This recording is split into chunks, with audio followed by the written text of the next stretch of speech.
श्री शिवाय नमस्तोभ्यम। हर जीवन में कोई ना कोई पीड़ा, कोई बाधा, कोई मनोकामना अधूरी रह ही जाती है।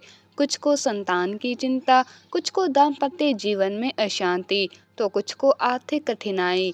ऐसे समय में एक ही आश्रय है, भगवान शिव और माता पार्वती का करुणामय आंचल। आइए आज सोमवार व्रत की कथा से पहले ध्यान लगाएं उन भगवान शिव शंकर का, जिनके नेत्रों में करुणा है, मस्तक पर चंद्र, कंठ में विष और जिनके चरणों में समस्त संसार की शांति है। जिनकी जटाओं से बहती गंगा सबके पापों को हरती है और उनका डमरू संपूर्ण सृष्टि का नाद है। माता पार्वती, जिनकी मुस्कान में ममता है, दृष्टि में वात्सल्य है और जिनके आशीर्वाद से जीवन में सौंदर्य, शक्ति और समर्पण का संचार होता है। वे हर स्त्री के भीतर शक्ति बनकर निवास करती है और हर घर को सुखद बना देती है। हे भोलेनाथ, हे माँ पार्वती, जो भी भक्त आज इस कथा को सुन रहे हैं, उनके जीवन की हर बाधा दूर कीजिए। जिनके घर में अशांति है, वहाँ समर्पण और प्रेम दे। जिनके मन में चिंता है, वहाँ संतुलन और विश्वास दें। और जिनकी कोई मनोकामना अधूरी है, उसे आप अपनी कृपा से पूर्ण करें, क्योंकि आपके स्मरण से ही दुख मिटते हैं और आपकी कृपा से ही जीवन सरल होता है। हम सभी आपके चरणों में शीश झुकाकर आज सोमवार व्रत की ये पावन कथा सुनते हैं। पौराणिक कथा के अनुसार प्राचीन समय की बात है। एक गांव में एक शाहूकार रहा करता था। शाहूकार धनी था, उसके पास अथाह धन दौलत भी थी, लेकिन उसकी कोई संतान नहीं थी। शाहूकार भगवान शिव को प्रसन्न करने के लिए सोमवार को व्रत रखा करता था और व्रत के दौरान वो विधि पूर्वक भगवान शिव और देवी पार्वती की पूजा और शाम को प्रदोष काल के समय शिवलिंग पर दीपक भी जलाता था। शाहूकार की भक्ति और पूजा अर्चना को देखकर एक दिन माता पार्वती ने भगवान शिव से कहा कि हे प्रभु, ये शाहूकार तो आपका परम भक्त है, हर सोमवार को विधि विधान से आपकी पूजा करता है। मुझे लगता है कि आपको उसकी मनोकामना अवश्य ही पूर्ण करनी चाहिए। तब भगवान शिव ने देवी पार्वती की बात सुनकर कहा कि हे गौरी, ये संसार एक कर्म क्षेत्र है। जैसे एक किसान अपने खेत में बीज बोता है तो कुछ समय बाद उसे पेड़ मिलता है, ठीक उसी तरह इस संसार में आदमी जैसा भी कर्म करता है तो उसे उसका फल भी वैसा ही मिलता है।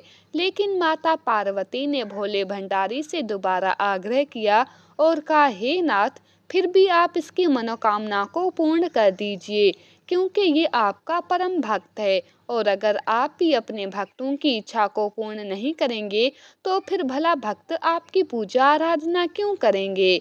माता पार्वती के इतना आग्रह करने पर भगवान शिव ने कहा, देवी, ये धनवान शाहूकार है और इसका कोई भी पुत्र नहीं है, इसीलिए ये सदैव चिंतित रहता है। हालांकि इसके भाग्य में किसी संतान का योग नहीं है, परंतु आपके आग्रह करने पर मैं इसे पुत्र प्राप्ति का वरदान देता हूँ। लेकिन इसका पुत्र केवल 12 साल तक ही जीवित रहेगा, मैं इससे ज्यादा कुछ नहीं कर सकता हूँ।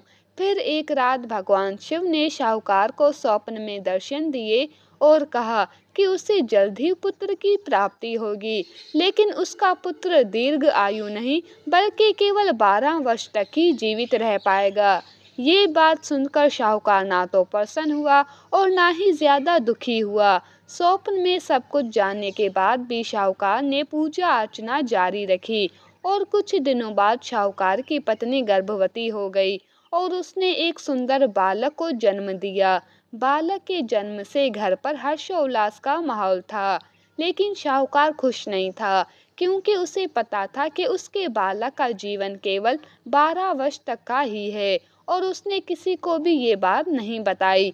जब वो बालक 11 वर्ष का हुआ तो शाहूकार की पत्नी ने बालक के विवाह की बात शाहूकार से कही, लेकिन शाहूकार ने इस बात से इनकार कर दिया और उसे शिक्षा के लिए काशी भेज दिया। शाहूकार ने बालक के मामा को बुलाया और पैसे देकर उन्हें बालक के साथ काशी जाने का आदेश दिया। शाहूकार ने मामा भांजे से कहा कि वो काशी जाते समय रास्ते में यज्ञ कराते हुए और ब्राह्मणों को भोजन कराते हुए जाएं। दोनों मामा भांजे ने ऐसा ही किया। काशी जाते समय जिस रास्ते से मामा भांजे गुजर रहे थे, उसका राजा अपनी पुत्री का विवाह एक ऐसे राजकुमार से करवा रहा था जो काना था।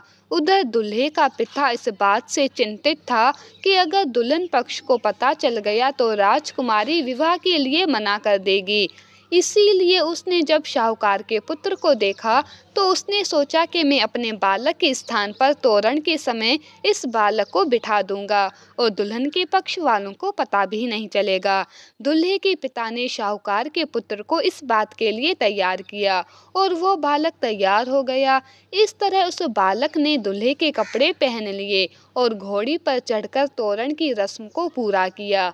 तोरण के बाद जब फेरों की बारी आई तो दूल्हे के पिता ने फिर शाहूकार के पुत्र से अनुरोध किया कि वो दुल्हन के साथ फेरे भी ले ले ताकि विवाह संपन्न हो सके और ये बात छुपी रहे। मामा राजी हो गए और विवाह समारोह भी संपन्न हो गया।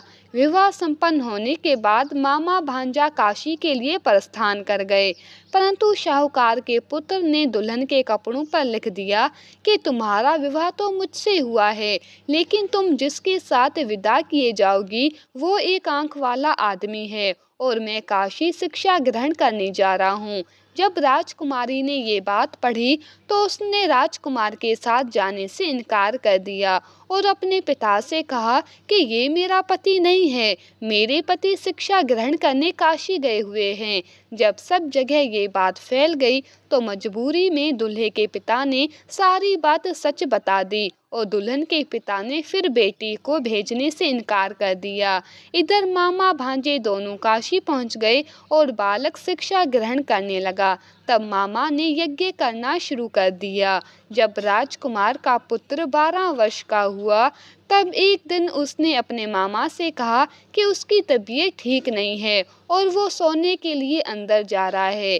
शाहूकार का पुत्र अंदर सोने के लिए कमरे में गया तो उसकी मृत्यु हो गई। थोड़ी देर के बाद जब मामा अंदर पहुंचे तो उन्होंने बालक को मृत अवस्था में देखा और बहुत दुखी हुए, परंतु वो रो नहीं सकते थे वरना उनका यज्ञ अधूरा रह जाता। इसीलिए मामा वापस आकर यज्ञ करने लगे और यज्ञ पूरा करने के बाद और ब्राह्मणों को भोजन कराने के बाद मामा अपने मृत भांजे को देखकर विलाप करने लगे। ठीक उसी समय उसी मार्ग से भगवान शिव और देवी पार्वती जी जा रहे थे। माता पार्वती ने किसी के रोने की करुण आवाज सुनी तो भगवान शिव से कहने लगी कि हे प्रभु, कोई मनुष्य रो रहा है, चलिए उसके दुख को दूर करते हैं। तब भगवान शिव और देवी पार्वती मामा के पास गए और उन्होंने जब मृत बालक को देखा तो हैरान रह गए, क्योंकि वो भगवान शिव के आशीर्वाद से जन्मा शाहूकार का पुत्र था। माता पार्वती ने कहा, हे नाथ, ये तो शाहूकार का पुत्र है जिसे आपने केवल 12 वर्ष तक ही जीवन जीने का वरदान दिया था। इसीलिए आज 12 वर्ष की आयु पूरी होने पर वो मृत्यु लोक को चला गया। देवी पार्वती ने मृत बालक को देखा तो उन्हें दया आ गई और भगवान शिव से हाथ जोड़कर कहने लगी, हे प्रभु, आप बस एक बार इस बालक को जीवन दान दे दीजिए, वरना इसके माता पिता जीते जी मर जाएंगे। माता पार्वती के कई बार आग्रह करने पर भगवान शिव ने उनकी बात मान ली और उस बालक को जीवन दान दे दिया। शाहूकार का पुत्र जीवित हो गया और मामा भांजे अपने घर की ओर प्रस्थान कर गए। रास्ते में शाहूकार का पुत्र उसी शहर से गुजरा जहां उसका विवाह हुआ था। दुल्हन के पिता ने बालक को पहचान लिया और मामा भांजे को लेकर महल में आ गए। फिर दुल्हन के पिता ने एक समारोह किया और अपनी पुत्री को धूमधाम से शाहूकार के पुत्र के साथ भेज दिया। उधर जब शाहूकार का बालक अपनी पत्नी के साथ घर पहुंचा तो उसके माता पिता अंदर कमरे में बंद होकर बैठे हुए थे। वो सोच रहे थे कि अगर उनका पुत्र सही सलामत वापस नहीं लौटा तो वो भूख प्यासी अपनी जान दे देंगे। तभी बालक के मामा ने कमरे से बाहर आकर उन्हें बताया कि उनका पुत्र जीवित और विवाह करके वापस आ गया है। शाहूकार ने बालक को जीवित देखा तो खुशी से उसका स्वागत किया और शाहूकार का परिवार इस प्रकार खुशी खुशी जीवन बिताने लगा। ये सब भगवान शिव की कृपा और सोमवार व्रत का ही प्रभाव था कि शाहूकार का पुत्र अल्प आयु होने के बाद भी दीर्घ आयु को प्राप्त हुआ। इस प्रकार जो भी भक्त सच्चे मन से भगवान शिव की पूजा करके आज के दिन इस कथा को पढ़ता है अथवा सुनता है और दूसरों को सुनाता है, भगवान शिव उनके सभी दुख दूर करते हैं, उनकी सभी मनोकामनाएं पूर्ण करते हैं। कथा समाप्त। प्रेम से बोलिए भोले शंकर भगवान की जय, माता पार्वती की जय।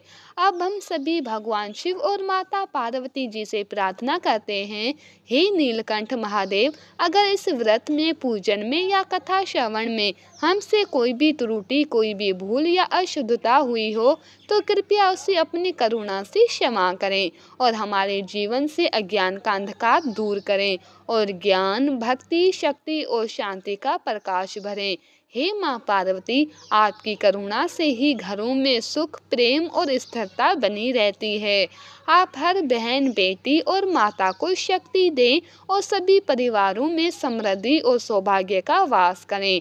इस प्रकार जो भी भक्त श्रद्धा से और विश्वास के साथ इस कथा का श्रवण करता है, भोलेनाथ और माता पार्वती की कृपा से उन्हें मन चाहे फल की प्राप्ति होती है। भगवान शिव सभी की मनोकामनाएं पूर्ण करते हैं।